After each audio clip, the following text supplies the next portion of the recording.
السلام عليكم ورحمة الله وبركاته. أجمل وأحلى متابعين، ازيكم حبايبي؟ عاملين ايه؟ يا رب تكونوا بخير وصحة جيدة ان شاء الله. النهاردة هنعمل 6 وصفات من أجمل وأحلى الوصفات هتنفعك طول الشهر.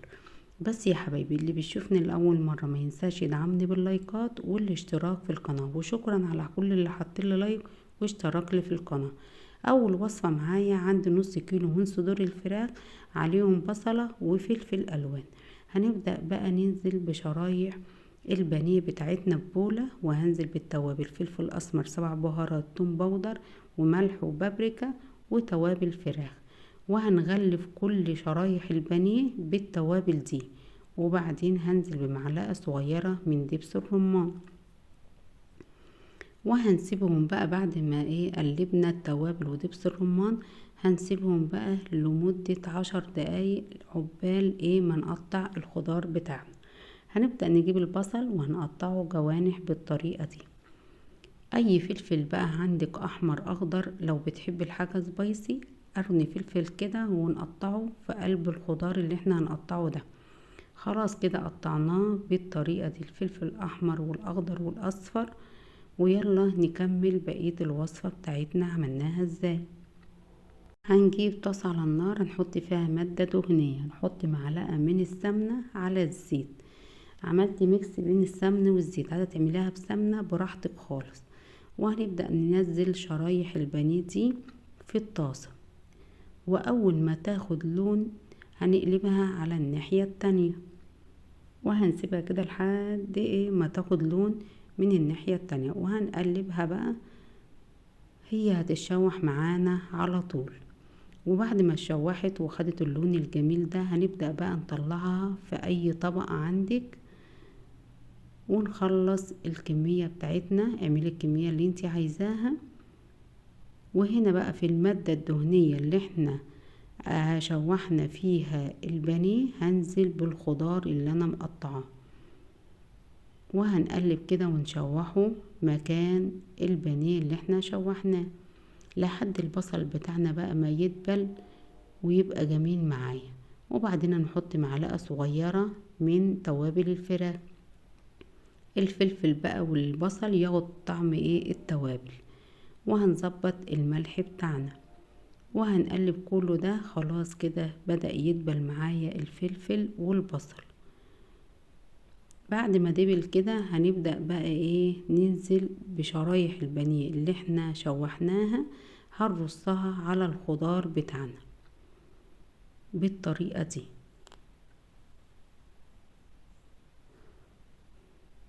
شايفين الطريقة سهلة وبسيطة وتطلع معاكي بسم الله ما شاء الله جميلة جدا. والناس اللي بتعمل الدايت طريقة صحية وجميلة. هنبدأ بقى خلاص بعد ما استوى وبالطريقة دي، وقدميها وبالهنا والشفا. يلا يا حبايبي نشوف الوصفة التانية عملناها ازاي. هنعمل بقى صينية قرنبيط في الفرن، بسم الله ما شاء الله. هتعمليها لون وريحة وطعم يجنن، من اجمل واحلى الوصفات. القرنبيط هتعمليها بالطريقة دي. القرنبيط بتاعنا مال السوق ورخيص، وبسم الله ما شاء الله جميل جدا. اول حاجة هنعملها هنجيب زهرة القرنبيط. هنبدأ بقى بالسكينة ونقطعها كل زهرة لوحدها بالطريقة دي، هتتقطع معاكي على طول. وبعد ما هنقطعها هنجيب بقى نحطها في مية بخل ونغسلها كويس جدا. وبعد ما نغسلها هنبدأ بقى نعمل نجيب مية، نحط حلة فيها مية علشان نسلق القرنبيط ده بعد ما نغسله كويس جدا.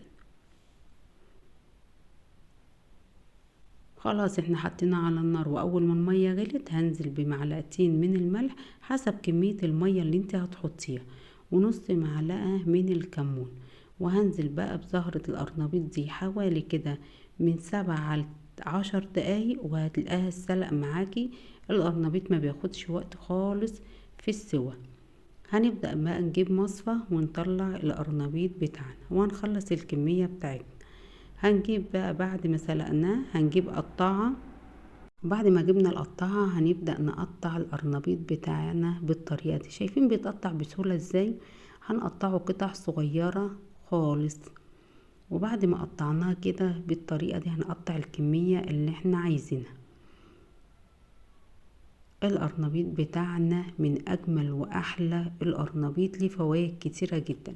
اعمليه بقى ليه كذا طريقة، بس الطريقة دي لو جربتيها هتعجبك جدا. وبعد ما قطعنا القرنبيط بالطريقة دي هنزل هنا ببولة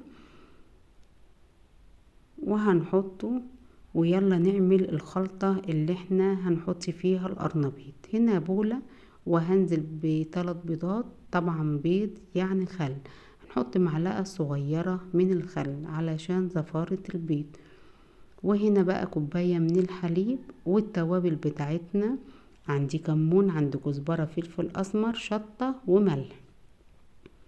هنقلب بقى كل المكونات دي. انا عايزة البيض يدوب تماما في اللبن. وبعد ما دابت المكونات دي كلها، حبة بقى من الخضر انا غسلتهم كويس وقطعتهم قطع صغيرة. عندي كزبرة وعندي بقدونس وشبت. وهنا طماطمية انا بشرتها بالمبشرة وحطيت عليها معلقة من الثوم ومعلقتين من الزيت. شايفين الخلطة جميلة. ومعلقة صغيرة بقى من البيكنج باودر. وهنقلب كل المكونات دي مع بعض. هنزل بقى بالدقيق واحدة واحدة علشان ما يدينيش ما يبقاش تقيل. انا عايزاه ولا سايلة ولا سميك. هنعمله كده وسط. هقول لكم على السمك اللي احنا عايزينه. وخلاص كده جهزت الخلطة بتاعتنا. وهنبدأ ننزل القرنبيط وهنقلبه. انا عايزة القرنبيط بتاعي يتغلب بالخلطة اللي احنا عملناها. بعد ما قلبناها كويس جدا هنجيب صينية ونحط فيها معلقة من السمنة وهندهن الصينية كلها كده. وبعدين هنزل بالخلطة اللي احنا عملناها دي وهنوزعها في الصينية وهنسويها. هنا بقى انا في الوقت ده انا مسخنة الفرن على درجة حرارة 180.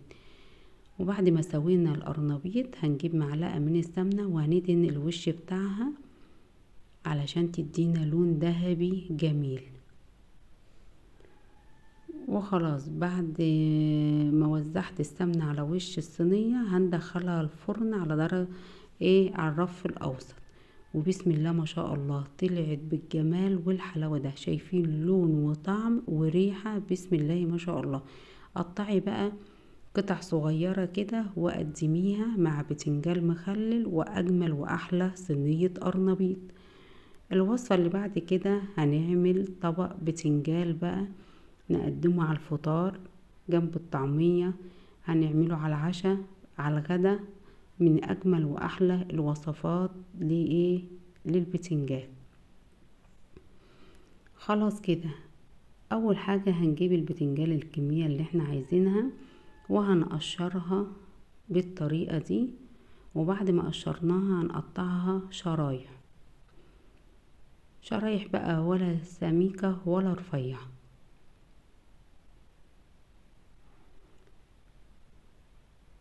وقطعيها بنفس الحجم ده. وهنجيب التانية برضو وهنقشرها بالطريقة دي. وبعدين هنعملها شرايح وهنخلص الكمية بتاعتنا. وبعد ما خلصنا الكمية وقطعناها هنبدأ بقى نوزعها على القطاعة بتاعتنا او في مصفى. وهنرش عليها معلقة صغيرة من الملح. الملح ده بيساعدني على ان البتنجان ينزل المية اللي فيه وما يشربش زيت معايا. بعد ما ننزل المية كده بمناديل مطبخ وهنمسح المية اللي على على البتنجان بتاعنا. هنجيب السلطة بقى اللي احنا هنقطعها ونحطها مع البتنجان. عندي هنا بصل اخضر وعندي هنا حبة خضرة بقدونس قطعناها. وهنا حبايتين من الطماطم هنقطعهم برضو مكعبات. وفصين من الثوم المهروس، وهنحطهم وهنجيب بولة وهنزل بكل الخضرة بتاعتنا دي، ومعلقة صغيرة من الملح، ليمونة كده عصرتها، وهنوزعها بقى على السلطة بتاعتنا دي. ويلا نقلي البتنجال بتاعنا. خلاص هنا عندي طاسة سخنة، هنزل شرايح البتنجال بتاعنا، واول بقى ما يحمر هنقلبه على الناحية التانية. وصفات سهلة وعلى قد الايد. هنقلب على الناحية التانية، واول ما ياخد لون احمر هنطلعهم على طول. خلاص خدت لون احمر من الوشين، هنبدأ بقى نطلعهم على مناديل مطبخ او في طبق، وهننزل بالكمية التانية. واول ما يحمروا هنقلبهم على الناحية التانية.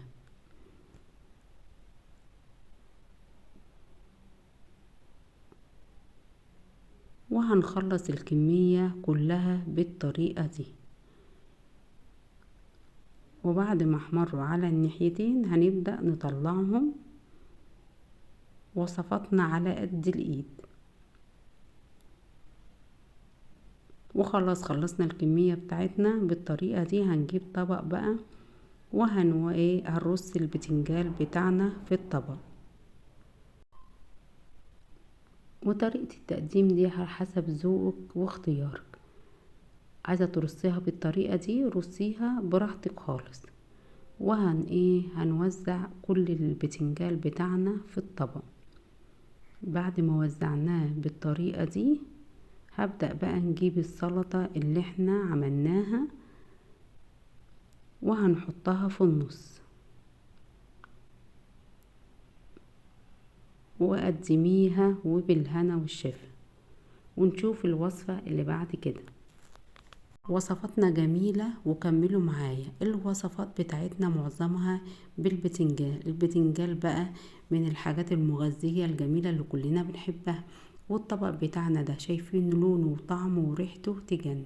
بس اللي بيشوفني يا حبايبي وعجبته الوصفات بتاعتي ما ينساش يدعمني باللايكات.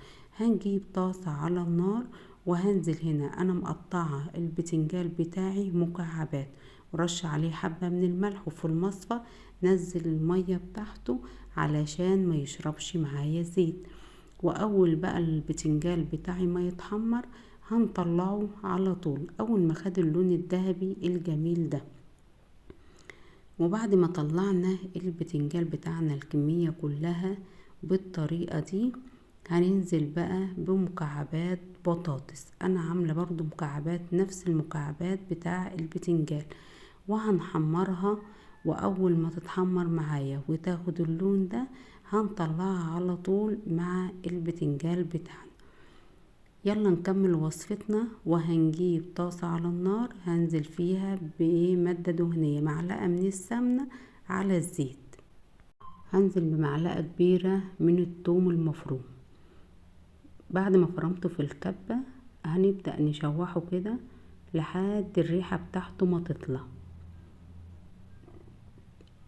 وخلاص كده بدأ يتشوح معايا الثوم. هنزل بقى هنا عندي فلفل اخضر وفلفل احمر. الفلفل ده حراق، عايزة تستغنى عنه استغني.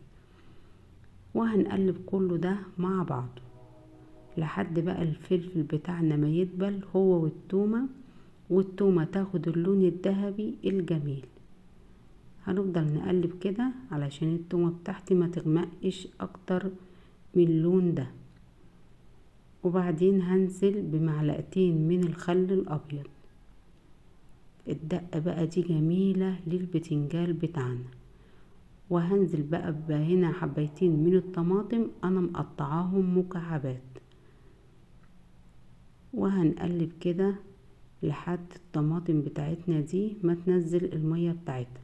وهنا التوابل عندي معلقة من الكمون، معلقة من الفلفل الاسمر، معلقة من الكزبرة والملح. وظبط الملح بتاعك. هنسيبهم بقى لمدة كده حوالي 5 دقايق. وخلاص الخلطة بتاعتنا بسم الله ما شاء الله ريحتها جايبة لاخر الدنيا. هنزل بقى مكعبات البتنجان ومكعبات البطاطس واقلبيهم وحوالي دقيقتين على النار وبعدين قدميها. لو عايزة تحط عليها بيض حطي، واول ما يستوي البيض تنزليها. وخلاص كده خلصت الوصفة بتاعتنا الجميلة. هنا بقى عندي جلاش هنعمله على طول من غير مجهود ولا تعب ولا توريه، وهيطلع معاكي باللون والطعم والريحة دي. اي بواقي تلاجة بقى عندك في التلاجة هاتيه وحطيه في الجلاش ده هيطلع معاكي تحفة. هنا بقى كان عندي هنا صدر فرخة قطعته مكعبات وحطيت معلقة من السمنة على معلقة من الزيت، وبدأت اشوح فيها الفراخ بتاعتي دي، وهسيبها اول ما تاخد لون هنقلب على طول. انا عايزة الفراخ بتاعتي ما تنزلش المية بتاعتها. وبعدين عندي بصلاية متوسطة انا بشرتها في المبشرة وهنزل بيها على الفراخ بتاعتي. والتوابل بقى عندي هنا توابل فراخ، عندي توم باودر، فلفل اسمر، والسبع بهارات. وهنبدأ نحط البهارات دي على الفراخ، واول ما تتشوح مع البصلة هنزل بحبة فلفل الوان كده بتديها تسكيرة وطعم جميل جدا. هنا كان عندي فلفل اخضر احمر المتاح حطيه. الجلاش ده ممكن اعمله باللحمة المفرومة، اعمله بالبسطرمة، اعمله باللانشون، ممكن اعمله بالجبنة. ومعلقة من الصلصة على طماطمية انا بشرتها بتديها بقى طعم ولون جميل جدا. وهسيبها كده لمدة 5 دقايق. وخلاص كده جهزت الحشوة بتاعتي. هنا جهزت الحشوة وعندي حبة من الجبنة الموزاريلا والزيتون وكوباية الا ربع من السمنة على الزيت، واللاب في الجلاش حوالي نص كيلو. هنجيب اول ورقة وهدهنها مادة دهنية، وبعدين هنحط الورقة التانية، وبين كل ورقة وورقة هندهن المادة الدهنية دي عشان هو ده اللي بيخلي الجلاش بتاعنا مورق ومقرمش. وهنبدأ بقى نحطهم في النص وهندهن الطرف ده على الطرف ده، وندهنه برضو المادة الدهنية بتاعتنا وهنلفه بالطريقة دي. وهنبدأ برضو هوريكم واحدة كمان هنحط الحشوة بتاعتنا، وهنحط حبة من جبنة الموزاريلا وشرايح الزيتون، وهنتني الأطراف على بعض وهنلفها رول. وبعد ما لفينا على طول كده هنجيب الصينية بتاعتنا وهنرص فيها الجلاش، وهنبدأ بقى نخلص الكمية بتاعتنا كلها بالطريقة دي. الوصفة دي تنفعك في العزومات وهتنفعك في رمضان، اعمليها وتطلع معاكي بسم الله ما شاء الله جميلة جدا. وهنبدأ برضو نوزع الحشوة وهنحط عليها حبة من الجبنة والزيتون الشرايح، وهنتني الطرف ده على الطرف ده وهندهنه مادة دهنية ونلفها بنفس الطريقة. وهنخلص الكمية بتاعتنا بالطريقة دي. وبعد ما خلصنا الكمية هندهنها بقى الوش كده بمعلقة من السمنة، وهنبدأ نوزع عليها الجبنة الموزاريلا وفلفل الوان انا مقطعاه وشرايح الزيتون. انا مسخنه الفرن على درجة حرارة 180. هنحط الصينية بتاعتنا دي على الرف الاوسط وهنسيبها. اول لو انها احمرت من تحت وما احمرتش من فوق نشغل الشواية لمدة دقيقة لحد ما يدينا اللون ده بسم الله ما شاء الله، ولا اجمل ولا اروع من كده. اخر وصفة معانا البتنجان، بس هنعمله بقى احلى من البطاطس المحمرة. هنعمله بطريقة بسم الله ما شاء الله هتعجبك. شايفين طعمه في منتهى الجمال، ولا اروع ولا اجمل من كده.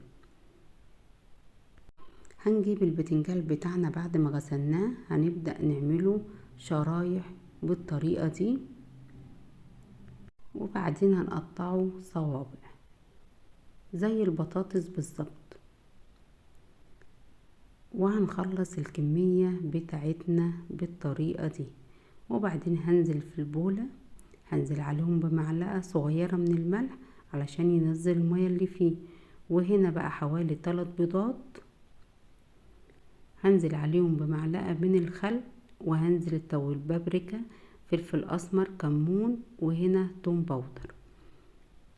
وهنقلب كل التوابل مع البيض بتاعنا. وبعد ما قلبنا هنزل بالدقيق بتاعي بالتدريج، حبة كده بحبة، ومعلقة صغيرة من النشا ده هتديني تقرمشة للبتنجان. وهنقلب كده، انا مش عايزاها سايلة. وبعد ما خلاص ادينا القوام الجميل ده، هنزل بقى على البتنجان بعد ما نشفه بمناديل المطبخ. هننشف المية لننزلها البتنجان بتاعنا. وخلاص اتأكدت ان البتنجان بتاعنا نشف، هنزل بالخلطة بتاعتنا دي، وهغلف صوابع البتنجان بتاعنا كله بالخلطة دي. هتدينا بقى تقرمشة ولون وطعم خطير. وهنا البقسماط بتاعنا عند العطار او في السوبر ماركت هنجيبه، اللي بنعمل بالبانيه البقسماط اللي احنا كلنا عارفينه. بعد ما طلعناه من الخلطة دي هنبدأ نغلفه بالبقسماط بتاعنا، وهنغلف كل صوابع البتنجان بتاعنا بالطريقة دي. وبعد ما غلفناه وحطيناه في الطبق، هنجيب طاسة فيها زيت غزير، وهنزل بصوابع البتنجان في الزيت علشان احمرها.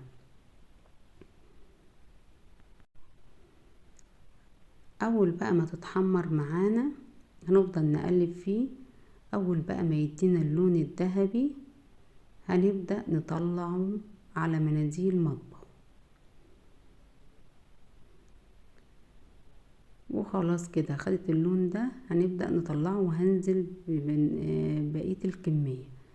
والزيت بتاعي ده لو اتغير لونه او من البقسماط هنبدأ نعمل ايه، نصفيه بمصفى ونرجعه تاني علشان نكمل قلي البتنجان بتاعنا.